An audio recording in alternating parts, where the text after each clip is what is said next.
एक गांव में एक किसान और उसकी पत्नी रहते थे। किसान मेहनती नहीं था और उसका रवैया लापरवाही भरा था। उसकी पत्नी बहुत परिश्रमी और समझदार थी। वह अक्सर अपने पति को काम में मन लगाने की सलाह देती, लेकिन किसान इसे अनसुना कर देता।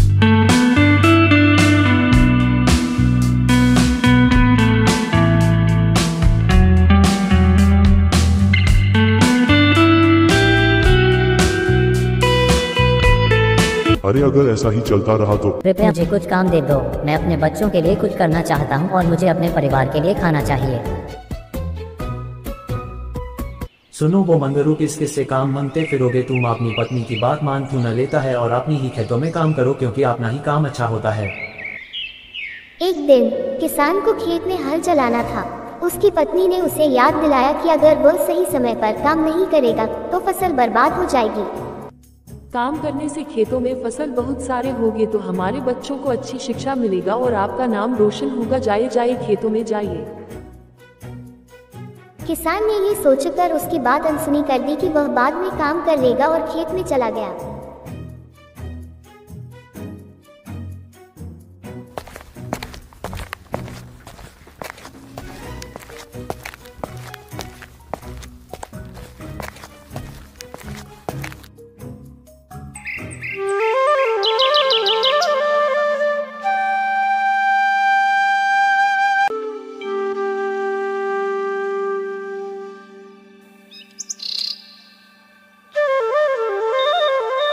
खेत में पहुंचकर किसान ने सोचा कि वह कुछ देर आराम कर लेता है और पेड़ के नीचे सो गया।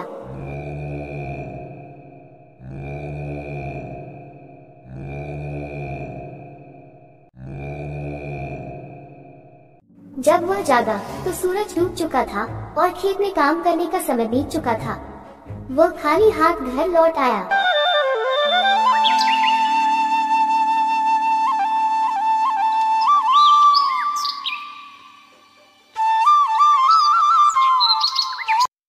जब उसकी पत्नी ने पूछा कि उसने खेत में काम क्यों नहीं किया, तो किसान ने बहाने बनाए।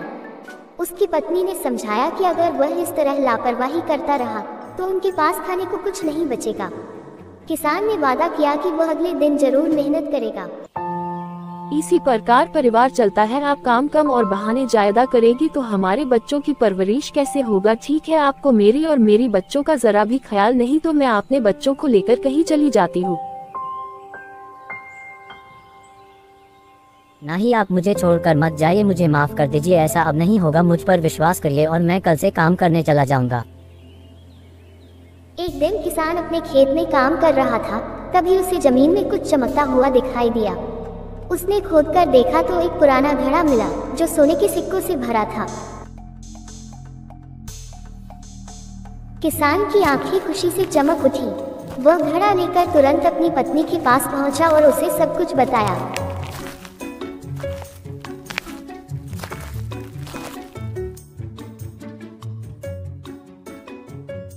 देखो, मुझे खेतों में काम करते समय सोने का घड़ा मिला है। अब हमारे पास हर चीज होगा। किसान और उसकी पत्नी ने सोचा कि इस धन से वे अपने जीवन को सुधार सकते हैं। लेकिन किसान की पत्नी ने कहा, हमने ईमानदारी से जो भी कमाया है उससे हम हमेशा खुश रहे हैं। ये धन शायद हमें और लालची बना दे। हमें इसे किसी जरूरतमंद को देना चाहिए। किसान ने पत्नी की बात से सहमत होकर घड़ा गांव के मुखिया को दे दिया ताकि इसे गांव की भलाई के लिए इस्तेमाल किया जा सके। मुखिया ने जब घड़ा देखा तो उसने किसानों की ईमानदारी की सराहना की और सोने के सिक्कों को गांव के विकास कार्यों में लगाने का निर्णय लिया।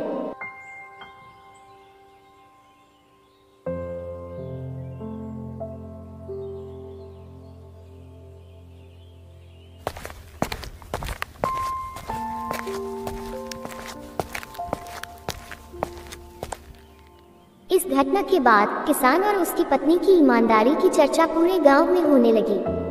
गांव के लोग उनकी इज्जत करने लगे और उनके खेतों में भी भगवान की कृपा से भरपूर फसलें होने लगी। धीरे धीरे किसान का जीवन सुधार गया और वे खुशहाल हो गए।